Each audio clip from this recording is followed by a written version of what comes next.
મારું નામ રાધિકાબેન ભરતભાઈ સરવૈયા. મારી શાળાનું નામ માધ્યમિક શાળા નડકચોણ.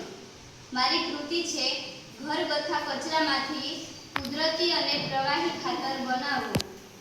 સાધન છે એક પ્લાસ્ટિકની બોટલ, ગોળ, લીંબુ અથવા નારંગીની છાલ અને પાણી. રીત છે એક પ્લાસ્ટિકની બોટલમાં 10 ભાગ જેટલું પાણી લો, તેમાં ગોળ નાખો, લીંબુ અથવા નારંગીની 3 ભાગ જેટલી છાલ નાખો અને એને બરાબર હલાવીને મિક્સ કરી દો. હવે આ તમારું કુદરતી અને પ્રવાહી ખાતર તૈયાર છે. એના ફાયદા છે આ તમને બનાવવામાં સરળ પડે, મફત છે, રાસાયણિક અને જંતુનાશક